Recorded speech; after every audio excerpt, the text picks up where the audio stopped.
Hey all, welcome to Monday, welcome to Countdown Day, and last week I was on vacation. So last week's countdown was actually my personal must-have Transformers.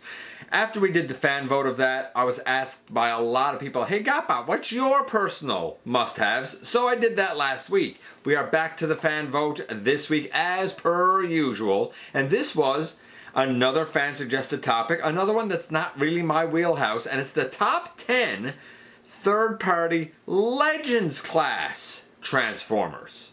As voted on by fans, we have the results. That's our focus in the latest GotBot Counts Down.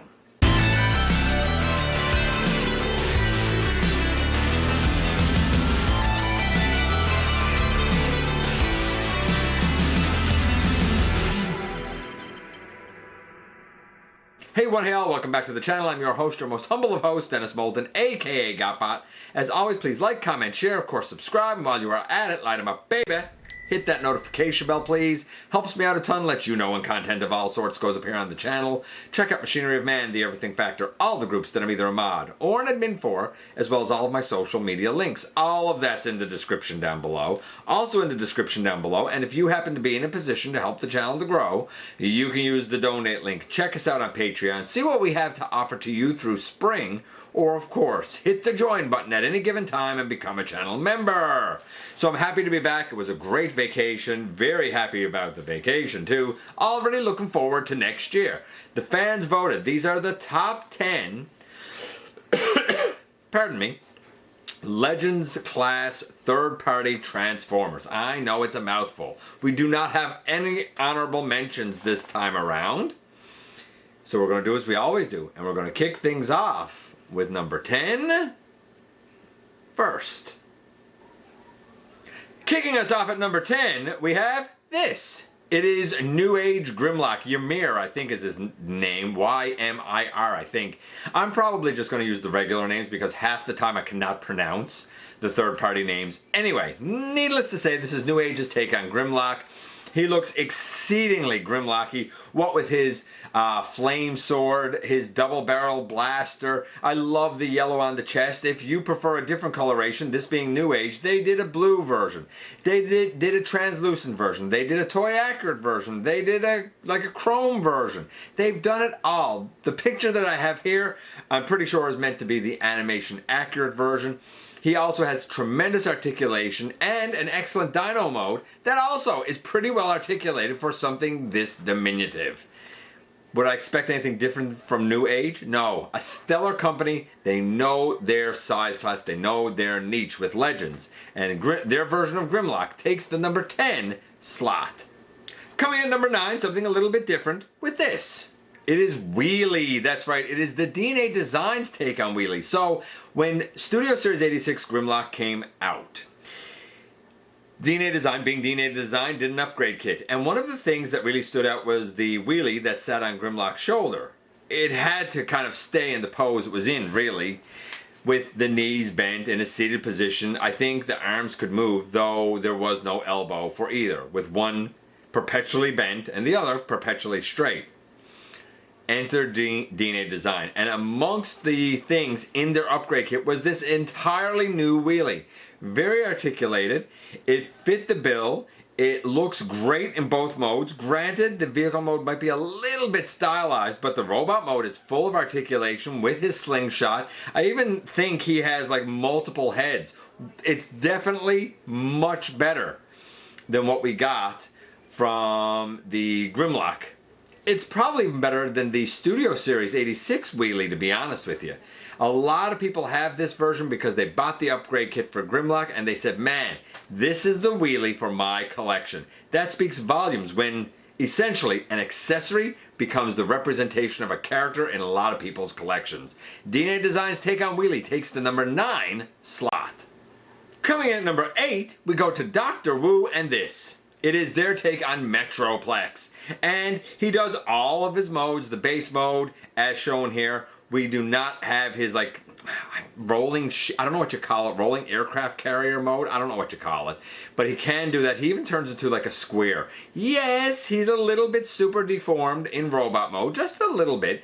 But he is very articulated, can pull off a ton of poses, and looks excellent doing it. Plus, he comes with small versions of 6-gun, slammer, and scamper. How can you argue with the total package for a Metroplex that could fit in your hand from Dr.wu?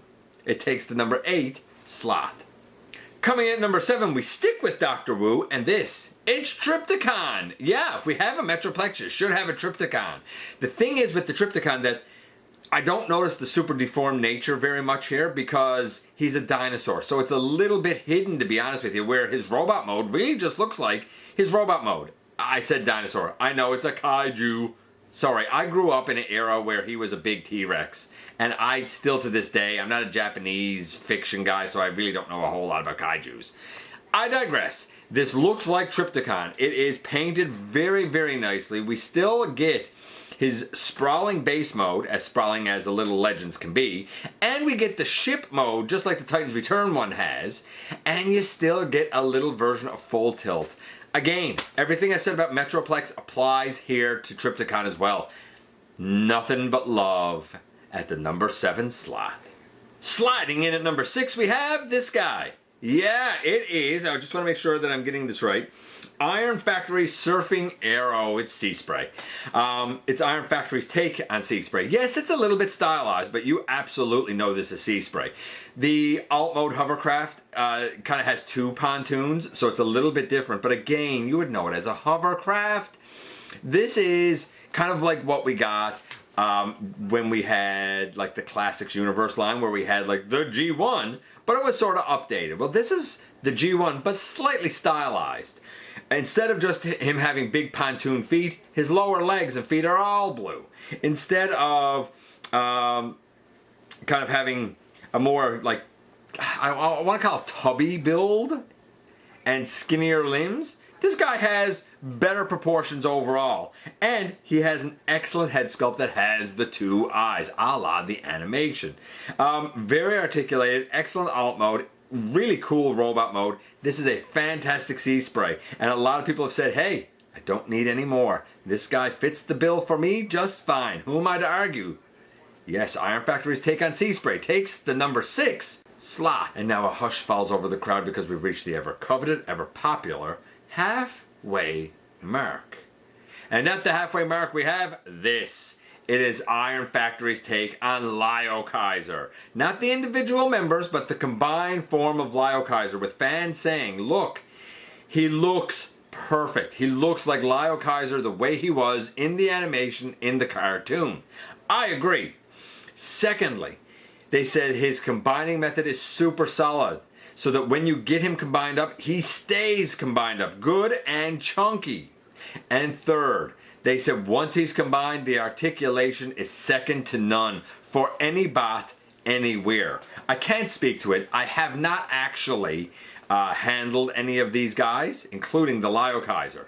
I can only relate to you what the fans say, but the fans really fond over Lioiser, Iron Factory's version. Many saying that they have that version and feel no need to have the Platinum Edition from Hasbro or the HasLab, because this is the Lioiser for them.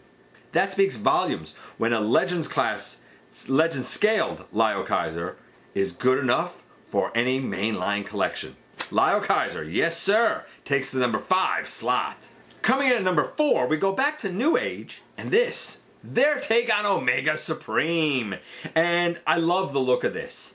It has a certain sheen on the metal, which I really like. He again has been done in multiple colors. I have seen him articulated to the point of sitting down with a knee bent down and another knee bent up. The arms can go across his body. He does the base mode and looks really good doing it. This is, for me, I think the best mainline Omega Supreme, and there are many. Terminus Giganticus is excellent. The Siege is excellent. There were 2 more. I can't remember who did both of them now, but I can remember at the time saying all of these Omega Supremes are excellent. For me, the king of them all was Wei Jiang's Ultima Guard, because I felt like in robot mode and in the base alt mode, it was pretty much perfect. Well, take all of that goodness and shrink it down to a legend scale for New Age, and it really accomplishes all of that and looks very convincing doing it. Convincing base Excellent looking robot with hyper articulation. What's not to love? Yeah, Omega Supreme takes the number 4 slot. Number 3 I think was destined to be on this list, and it's this guy. New Age's David, their take on Optimus Prime. This has been recolored a zillion billion times, from clear to the Sentinel Prime color, to purple for Shattered Glass, to animation accurate, to toy accurate, to everything in between. He comes with alternate hands, a matrix, the axe, roller, his ion blaster, his trailer. Even the way the truck transforms, you do get the kind of puffed out chest for the robot with the actual flat of the truck behind it. This is a brilliant feat of engineering that led to one of the most renowned, if not diminutive, versions of Optimus Prime out there. In fact, it might almost be a perfect version of Optimus Prime, if not for its size. It has to be a Legends class collection that has this Optimus. But if you're going Legends class, man, it's hard to beat New Age's David, if it's even possible. He takes the number 3 slot. Coming in at number 2, we go to Magic Square and this. Voice Ripple, their take on Soundwave. And there's a couple of versions of him. There's the one in the picture, and then there's another one that has yellow around. The blue's a little brighter. I think it's supposed to be animation accurate compared to this one, which is, I don't know, toy accurate, I guess. Although I think both of them could be arguably animation accurate. Very excellent, chunky little square cassette player mode. There's even a rumble, I know that for sure. I think there's a laser beak as well. But in terms of the actual sound wave, I mean, again, any bit of articulation that you could really possibly want for a Legends class offering, this guy has. The engineering, and I've said this a few times about a few of these, but the engineering here is on par with anything mainline, anything masterpiece, anything perfect. Yeah, Magic Square knocked it out of the ballpark with their Soundwave. It's probably a definitive Legends class Soundwave, and it takes the number 2 slot. And now here we are, very tippy top number 1. And number 1 I actually own, and it's this. KBB's Hornets Agent. To be fair, New Age also did an even smaller version of this to scale with their entire line, and KBB just upsized it. Since then, I know that we've had the 86, which people love, and that's an excellent Bumblebee. Granted, that has a waist, this doesn't. But outside of not having a waist, I still feel like the proportions here are more correct. I love the uniqueness of the transformation. I've fawned over this before, so I'm not going to waste more time on it. But it's nice, as a fan of this mold, right down to the spare tire on his back, as it should be. As a fan of this mold and thinking it is the quintessential Bumblebee that I have yet to see anything dethrone, I'm very happy to know that other people share that same thought and feeling. To me, it kind of is validation. If you get your opportunity to get your hands on KBB's Hornets Agent, I highly recommend it. Especially for, I think it was like 17 bucks or something. Like, it is on the cheap. And it's the number 1, as voted on by fans, Legends class third-party transformer. That is value for money. And he takes the number 1 slot. And that's 10 down to 1 once again, my friends. Other ones that had votes include New Age's RC, Iron Factory's War Giant, Magic Square's version of Grimlock, the Iron Factory Leo Zack specifically, Dr.Wu's Chatter, I have that too, XTB's Ollie, though I thought that was Masterpiece scaled. Craftsman Toys Nose Cone. Apparently their Computron is Legend scaled and quite excellent. New Age's Megatron, Dr. Wu's Optimus, the Iron Factory Samurai Grimlock, the Iron Factory Jazz, the Iron Factory Brawn, Resolute I think is his name, or Resolute Defender, Dr. Wu's Wheelie, and New Age's Soundwave. That and even more had votes. What a crazy round. I don't know if your favorites made the list or not. I appreciate you guys coming by, giving me some of your extremely valuable time. I do know how important it is to you. If you're in a position to help the channel to grow, you can use the donate link. Check us out on Patreon. See what we have to offer to you through Spring, or of course hit the join button at any given time and become a channel member. While you're at it, hit the subscribe button, stick around and have some fun with us here on the channel. And don't forget, not for a moment, not for a second, that you right there, you do make a difference in the world, and I look forward to the next time that you and I get together to have another visit, either in the live streams on Thursday nights at the stop motion premieres, or the old-fashioned way right here inside the videos.